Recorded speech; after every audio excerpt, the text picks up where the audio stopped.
Hello and welcome to this week's weekly wind-up with me, Helen Ashcroft. I'm sure we're all very aware now of the vote to leave Brexit and the many discussions and headlines about what will happen, what won't happen, when will it happen, how will it happen, what will happen.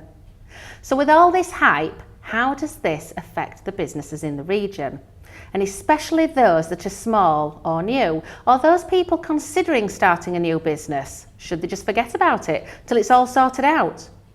Well, joining me today on this week's show is Paul Simpson from the Business Hub in Brighouse. Hello, Paul. Helen, hello. So, the exit. There is an awful lot of hype about it, and one paper says one thing, one news report says another, but the bottom line is the business. How is it going to affect the businesses? So as a new business starting out, I mean, I've been in business since 2009. Okay. What effect do you think it's going to have on me? I think now we've all recovered from the shock of the Brexit. What's happening now is businesses are doing exactly what they always do, particularly at the S.M.E level. They're settling in. They're just reflectively looking at what's going on. They'll adapt and they will continue to do what they believe is right. I think where small businesses are right now is that they're not sure what's going on, but they haven't got the wool on the back, they haven't got the ability to sit around on their hands until something comes out. If they do sit around on their hands, people will catch them, overtake them and move forward. How long is it going to be before we actually exit then? Because with all this going on, is it going to be done straight away? How long? As you know, it's 2019 by the looks of it before we come out. Right. So okay. My advice to small businesses is we just need to get on with what we're faced with. Because we're small, because we're adaptable, because we're flexible, we can do that. We can make our own decisions. I think long term the Brexit will impact on us, but we have to get on what we're best at, being entrepreneurial, getting on with it. So the businesses that you work with, have you been able to put the minds at rest about what potentially could happen, but also what they can do about it in the meantime? So it's a question everybody is talking about right now. It is very relevant, and I think that the danger is if there is negativity around it, and I have seen some slowdown on investment. Right. People are sat on their hands thinking, I'll just delay that investment another month. That might be a staff member, it may be as simple as a new van. Right. So what I've said to them is that if you were confident before, let's not create a self-fulfilling prophecy. Let's move forward, invest in the business if it's a good business decision. Okay. We're so far removed in many ways from the Brexit at this very small level. Yeah. That we will have to take what comes to us. I work with quite a few people who are non-native people, a Romanian lady, a guy from Poland. They've had a little bit of a push back to them. People be aware of some of the racist undertones that came out in the very early days, yes, of course, after the Brexit, and I've seen their confidence being damaged. Very early, they were talking about being scared. Now I've spoke to them since, and they've regained their confidence, and they're doing what they do really well: service, looking after the clients. Okay, so you said about companies that if they were at that stage of wanting to invest, they should. Is the money available for people to start a business, to grow a business?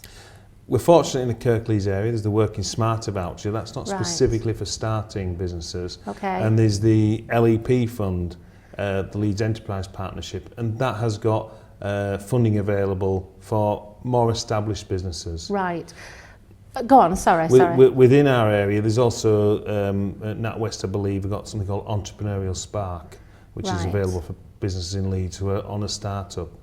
So when you say on a start-up, would you say that it would be better for them not to start up or to look at these opportunities that the government and organisations are putting on the table? When people get to a stage where they've become dissatisfied with what they're doing and they decide it is time to make that leap to start their business, these people are generally pretty entrepreneurial. Right. And they have the entrepreneurial skill to take chances and literally go to the edge of the cliff and throw themselves off in the true belief that they will nip themselves, as they plummet to the floor, a trampoline that they will bounce on at the bottom. They can believe in themselves. Yeah. And if you're ready to start a business, if you do all the regular checks on yourself, make sure you've actually got a business that's viable. Yeah.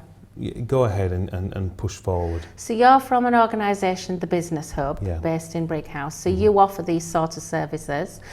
Are there other organisations available for people that aren't perhaps in Brighouse or that area? Obviously, we work on a Yorkshire-wide basis. Yeah. There are plenty of organisations out there like ours. Yeah. There's plenty of the banks also offer support for small businesses, and even the employment office, they also have mentoring and help for small businesses starting up. So really, looking at it, taking aside, if we stopped reading the newspapers and we stopped looking at the television, there is an awful lot of support and there is a lot of positivity around businesses at this time. There's a lot of support out there for businesses, Yeah. but what I would ask business owners and those who are thinking of starting a business is you have to have a very clear plan of where you're going and who your customers are. Yeah. And the biggest issue I see with businesses, not Brexit, is businesses forget to sell. Yes. They forget to get on with the actual sales. And it's one of the key ones, isn't it? It's the key one. Well, hopefully, from this interview, and thank you ever so much, Paul, That's for okay, coming thank along. you. Hopefully, people will tune in, listen to what's been said, and think, do you know what, I could do that, or I need a little bit of help in that. And they'll either contact yourself or look at going to the banks or other organisations, and hopefully, Kirklees and beyond will thrive.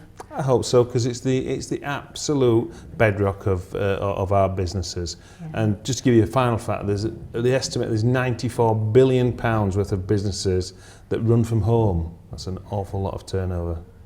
My words, I didn't know that. Thank you ever so much, Paul. Thanks, Helen. Thank you. To speak to us about this or any other story, please contact us on the usual email address or on Facebook or through Twitter. That's it from me today. That's me, Helen Ashcroft, saying goodbye. Thank you so much for tuning in and watching, and thank you ever so much for the people behind the scenes that have made this show possible.